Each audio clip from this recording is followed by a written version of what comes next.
I didn't notice the rain until it soaked through my blouse and clung to my skin like regret. The streetlights blurred into streaks of gold on the slick pavement, each reflection like a memory I didn't want to relive.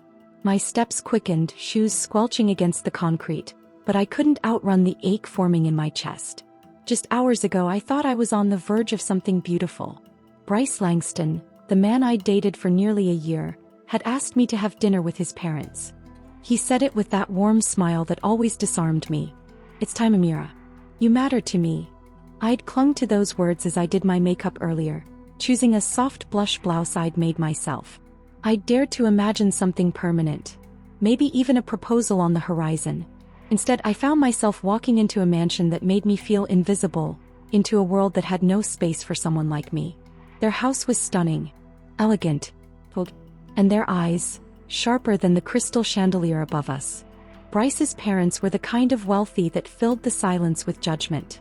Their estate in Willow Ridge towered like a museum, flawless and soulless.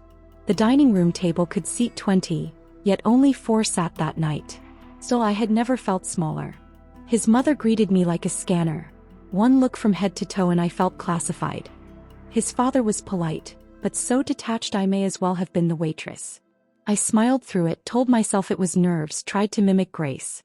But the questions started almost immediately, and they weren't asked with curiosity. They were evaluations. Where did you study?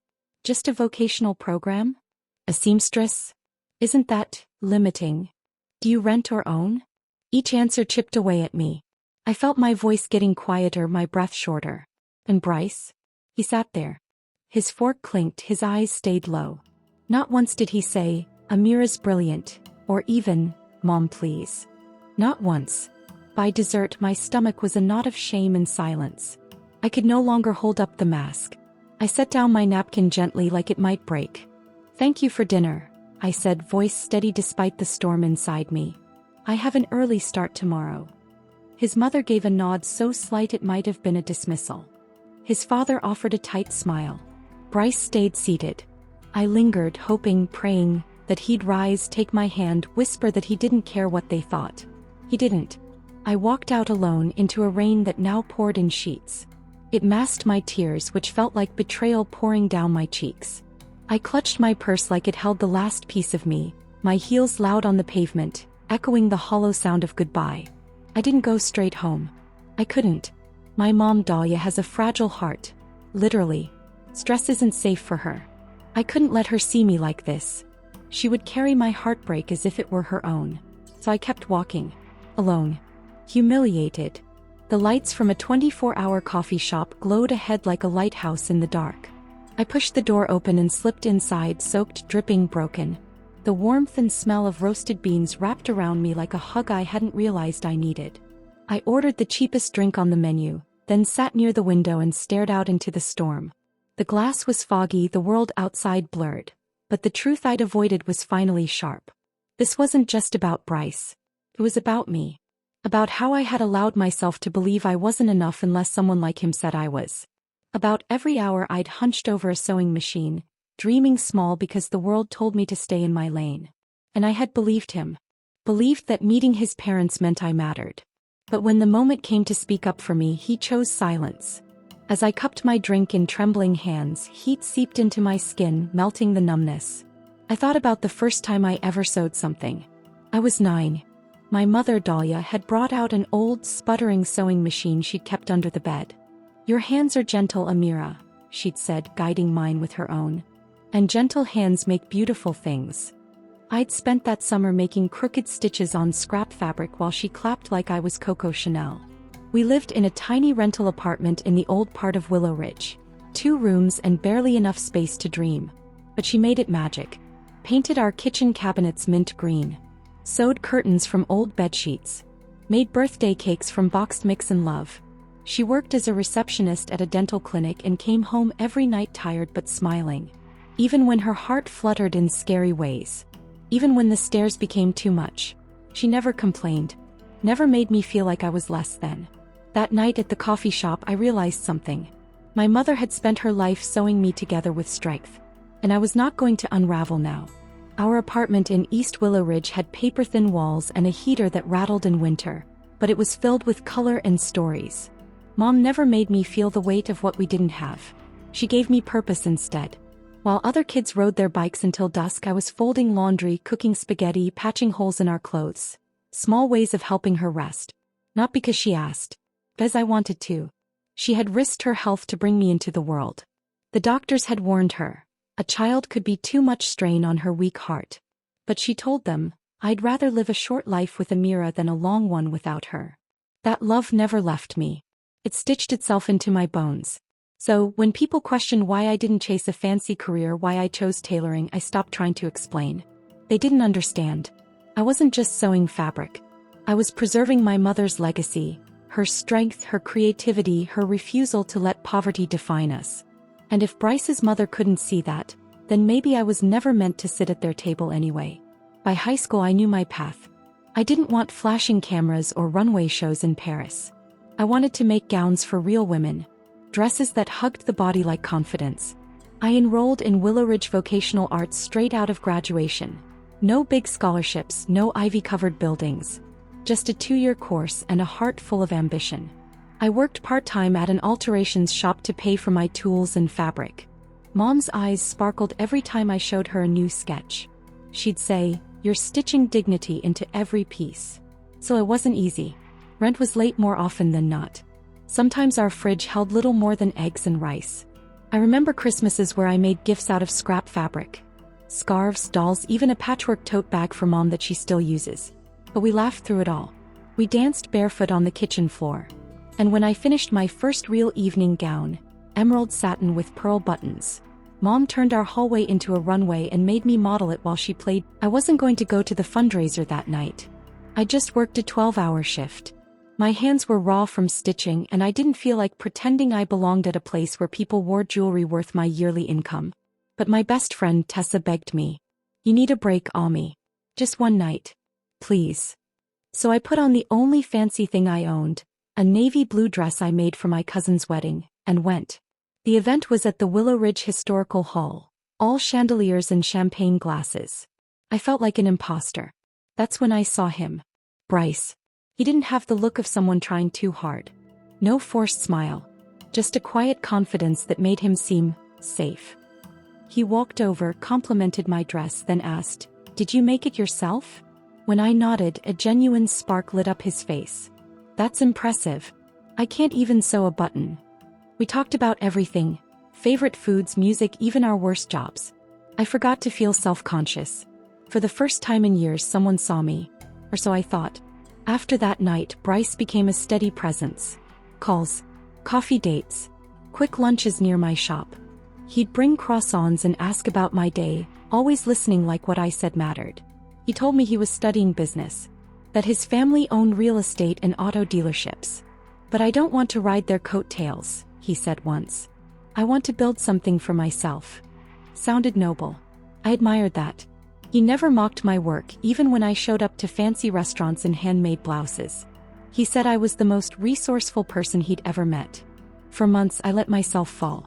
But there were cracks I ignored. Like how he never invited me to family events. How his eyes shifted when I talked about my mother's health. "They're just private," he'd say.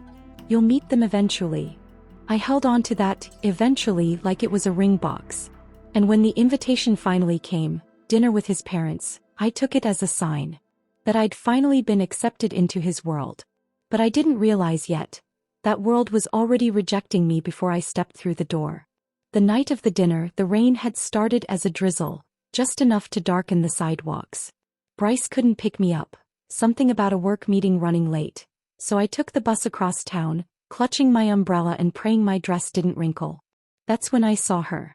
An older woman stood near the front, arguing quietly with the driver. Her coat was frayed, her hands trembling. "Please," she whispered. "I just need to get to Mercy Hospital. My grandson's there. I'll pay you tomorrow." The driver didn't budge. People looked away, burying themselves in their phones. But I couldn't. I stepped forward, pulling out my fare card. "It's okay," I said, swiping it twice. The woman blinked at me like I'd just offered her a second chance. "Oh child. I can't let you." "You're not," I smiled. "You're riding with me." Her name was Mrs. Edith. We talked for 3 stops. He told me I had a kind face, that the world needed more people like me. I didn't know then that kindness would come back to me in the most unexpected way. By the time the bus pulled into the Hillsborough district, the drizzle had turned into a relentless storm. I stepped off beneath Bryce's family estate gates, already soaked, gripping my clutch like it could shield me from what was coming. The Langston house was something else. White pillars, a stone fountain, lights that glowed like gold behind enormous windows. It looked like the cover of a magazine, a place built not just to be lived in, but to be admired, envied. I took a deep breath, straightened my shoulders, walked in. The butler opened the door. Yes, an actual butler. He led me into a foyer so large my apartment could have fit inside twice. Marble floors, a chandelier that looked like it belonged in a palace. The air even smelled expensive. I wiped droplets from my dress and rehearsed my lines in my head. Smile. Compliment the home. Don't talk too much unless they ask. Bryce appeared at the top of the staircase, descending like some prince in a tuxedo. You made it, he said with a quick kiss on the cheek. For a second I let myself believe things would go well. That was the last moment I felt safe.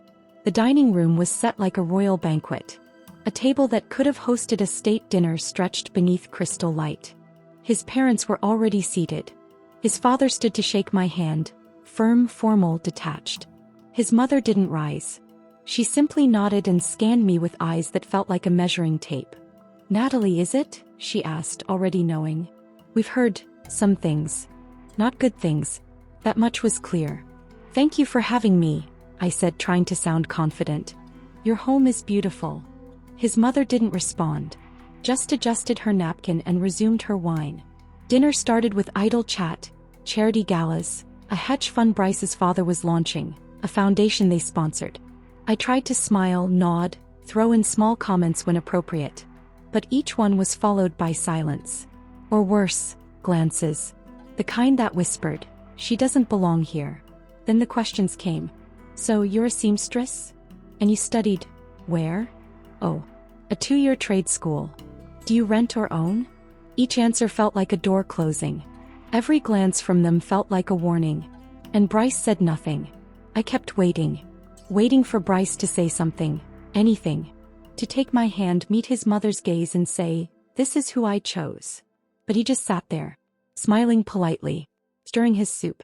When I mentioned my mother, how I helped care for her because of her heart condition, his father raised a brow. So you lived together? Still. His mother's lips twitched. How admirable. It wasn't admiration. It was a warning shot. Each minute stretched like a lifetime. Every bite of food was a struggle not to choke on tears. When they offered dessert, I declined. I folded my napkin and stood slowly. Thank you for dinner. I have an early morning at the shop. His mother nodded. Of course. It was enlightening. I looked at Bryce one last time, waiting for him to say, I'll walk you out. Or at least, I'll call you later. Nothing. He turned to his father and resumed their conversation as though I had already vanished. So I did. The rain hit me like a wall the moment I stepped outside, but I didn't run. I walked. Every drop masked a tear. Every footstep was a goodbye I hadn't been allowed to say. I walked all the way back to the main road, too ashamed to even call for a ride. Every part of me, from my soaked heels to my trembling fingers, screamed for rest. But I didn't go home. I couldn't. My mother, Dahlia, would see through me in an instant. And stress was dangerous for her. I couldn't give her this pain. Not tonight. I walked until I couldn't anymore. Until I saw that same corner coffee shop from before. A warm glow in the cold. Inside, I peeled off my wet coat, sat near the window, and wrapped both hands around a cup of chamomile. The warmth seeped into me slowly, but it couldn't reach the hollow part of my chest. I stared into the storm and thought about everything. Not just Bryce. Not just the humiliation. But how easily I had let someone else's silence define my worth. That night I decided, never again. The days that followed were a blur of needle and thread. I buried myself in work. Mending gowns, hemming trousers, fixing anything except the ache inside my chest. I didn't tell Mom. I came home with fake smiles, made dinner, laughed when I needed to. Pretended it didn't matter. But the universe wasn't done with us. Not yet. One morning I found her slumped at the kitchen table, hand over her heart. Mom. I ran to her side. "What's wrong?" She waved a shaky hand. "Just a little lightheaded. It'll pass." But her face was pale. Her breath shallow. I saw the fear in her eyes, the kind she always tried to hide from me. We went straight to the clinic. From there to a specialist at Hillsborough Mercy. Tests. Scans. More questions. The doctor was kind but didn't sugarcoat. "Her condition has worsened. Significantly. Medication is no longer enough. She needs surgery. Soon." My world tilted. "How soon?" "Within the month. Weeks ideally.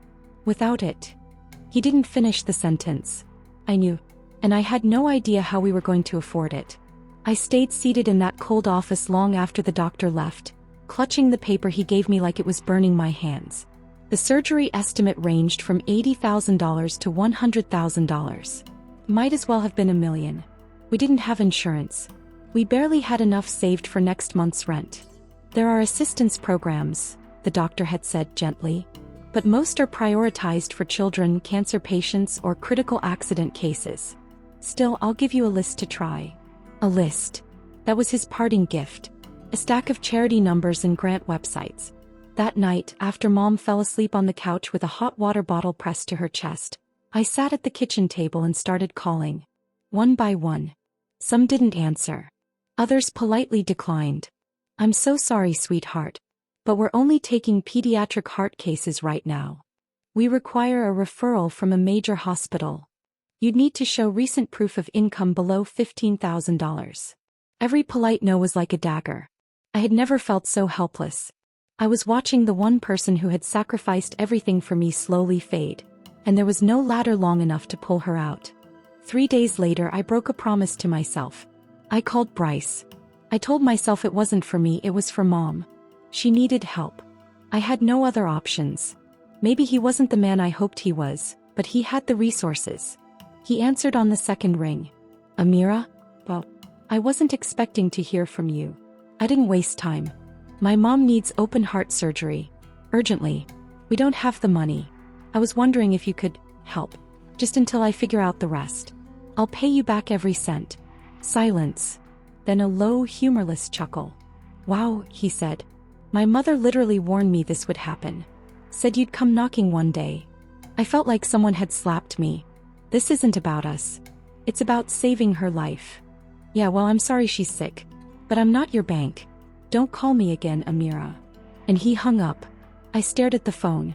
My mouth open, breath gone. Not just because of his words, but because deep down a tiny part of me had still believed he was better than that. Now I knew the truth. 2 days later, I sat on a hospital bench outside Mercy General with my face buried in my hands. I'd been running on fumes, sleeping 3 hours a night, calling every clinic, every nonprofit, every church with a website. Nothing. Mom was inside getting pre-op tests. We didn't even know if she'd make it to the surgery date. And we still had no idea how to pay for it. I felt broken in every way a person could break. Then I heard a voice. Familiar. "Phil. Sweetheart? Amira. Is that you?" I looked up, blinking through tears. Mrs. Edith. She stood in her same tan coat and knitted hat, eyes soft with concern. "Mrs. Edith?" I whispered. "I told you I'd remember you," she said, reaching for my hand. "But child, you look like the world's been sitting on your shoulders." I tried to smile. Failed. "My mom's sick. She needs surgery. We don't have the money." She studied me for a long moment, then sat beside me. "You gave me dignity that day on the bus when I had nothing. Now let us give that back to you." Before I could reply, she turned and waved toward the hospital doors. "Benjamin," she called. A tall man in his late 20s appeared, walking toward us. He looked like strength in human form, calm, composed, and kind. "Grandma?" he asked, giving her a warm smile. She turned to him proudly. "This is the young woman I told you about. The one who gave me fare when I had nothing. And she needs help now." I wanted to protest. To say, "You don't owe me anything." But no words came. He sat beside me. "Tell me what's going on," he said softly. And just like that, I broke. I told him everything. Mom's condition, the failed funding calls, the humiliation, even the call to Bryce. I talked until I had nothing left but silence. He didn't flinch. Didn't pity me. He asked, How much do you need? I shook my head. No. I'm not asking you for anything. I know, he said calmly. But I'm offering. His eyes didn't waver. My company's doing well. You helped my grandmother when you didn't have to. Let us help you now. And for the first time in weeks I felt something unfamiliar. Hope. Ben. I can't accept that kind of help, I whispered, tears slipping down my cheeks. He looked at me like he'd already made up his mind. You can. Because it's not charity. It's an investment in someone who deserves to have a future. Someone who gives even when she has nothing to spare. Mrs. Edith placed her wrinkled hand on mine. Because of you, I saw my grandson awake in the ACU that night. I'll never forget that gift. Let us give you one in return. Ben pulled out his phone and said, I'm calling the hospital billing department right now. We'll get this cleared. I sat frozen, hand in my lap, heart pounding with disbelief. Before he dialed, he paused and looked back at me. What do you dream of doing, Amira? Besides surviving? I blinked. I've always wanted my own bridal studio. To design gowns for women who don't feel beautiful anywhere else. He smiled. That's what I thought. Once your mom is healthy, we'll talk about that too. I didn't know what I'd done to deserve this kindness. But in that moment I believed something I hadn't in a long time. That maybe, just maybe, I was worth it. Ben made the call. Within 48 hours, the hospital confirmed the news I had barely dared to hope for. The procedure is fully funded. There's nothing more you need to do, Miss Alotsi.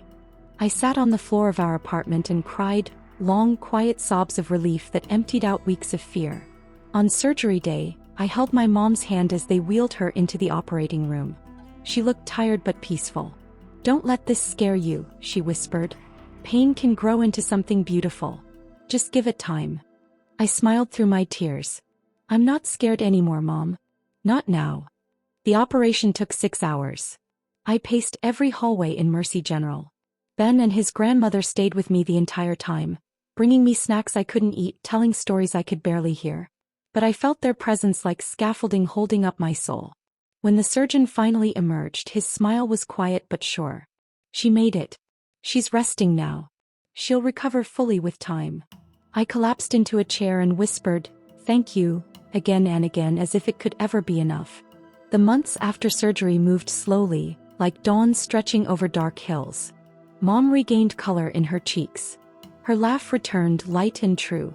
She called it her second life, and filled it with puzzles, classical music, and the daily sunrise walks she never thought she'd take again. Ben didn't disappear. He came by often, sometimes with lilies for Mom, sometimes with peppermint tea for me. One afternoon he sat at our kitchen table, papers spread before him. I wasn't joking about investing in you, he said. You have talent. But more than that, you have heart. Let's build something real. I stared stunned. Ben, you saved my mother's life. That's more than enough. He shook his head. Saving a life isn't a transaction. It's a start. Now let's talk about your studio. And we did. 4 hours. I showed him sketches. He shared contacts. We picked out a modest space on Magnolia Avenue. A sunlit unit with vintage floors and wide glass windows. 9 months after the surgery, Alotsi Bridal Studio opened its doors. Mom stood next to me at the ribbon-cutting ceremony, wearing one of my designs and holding flowers Ben had brought just that morning. The studio became my sanctuary. A space lined with silk, dreams, and memory. Clients trickled in. First out of curiosity, then out of admiration. I didn't just alter dresses. I crafted stories into seams. Confidence into hems. One bride came in trembling, convinced nothing would fit her the way she dreamed. I worked with her for weeks, sketching, adjusting, listening. When she finally put on the finished dress, she gasped and whispered, I feel beautiful again. I smiled and nodded, holding back tears. Because I knew exactly what she meant. That feeling of being seen, worthy, radiant, had once seemed unreachable to me too. Mom spent afternoons at the shop, helping with invoices and organizing swatches. Ben still visited weekly, sometimes bringing clients, sometimes just bringing coffee and calm. There was no pressure to label us, just presence. Trust. A bond that had been forged in fire and sealed in grace. I hadn't thought much about Bryce in a while. But when I did, I didn't feel bitterness. Just quiet gratitude. His silence had pushed me toward something louder, deeper, more real. my life, my voice, my place. We threw a small event to celebrate the studio's 6-month mark. There were lanterns, soft music, trays of fruit and cheese. Clients came, friends stopped by. Ben's grandmother held court near the snack table, telling anyone who would listen. It all started with a bus ride in the rain. Mom laughed louder than anyone that day. I watched her twirl with her cane, her spirit so alive it made my throat tighten. Later I found myself standing next to Ben beneath the string lights. "You know," I said quietly, "I think you saved more than just my mother." He looked at me, eyes kind. "You did most of the saving. I just helped hold the ladder." We didn't need big declarations. Just that moment. That shared understanding. Some people show up when everything falls apart. And then they stay. That's who Ben had become. Not a prince. Not a savior. Just someone who believed in me when I forgot how. And that belief had built something lasting. Not just a studio but a life stitched back together. Stronger than it had ever been before. There are moments that stitch themselves into your memory. A tear-streaked goodbye under storm clouds. A stranger offering hope outside a hospital. A mother's whisper before surgery. And then, a ribbon being cut, sunlight pouring through glass. A young woman smiling in a dress you made, saying, "I've never felt more like myself." That's the life I live now. Every dress I make carries part of my story. The struggle, the silence, the surrender, and the rise. Bryce is a name I rarely say now. He was never the ending. Just the push that led to my beginning. Mom's heart beats strong beside me. Ben's laughter fills the back room while Edith arranges vases with more care than most florists. Me. I stand in a shop I built with a needle in one hand and a dream in the other. I was once the girl who walked away from a cold mansion, drenched in heartbreak. Now I walk forward, radiant in my purpose. And it all began with one quiet kindness. On a rainy night on a crowded bus when hope felt like a stranger. But it found me anyway.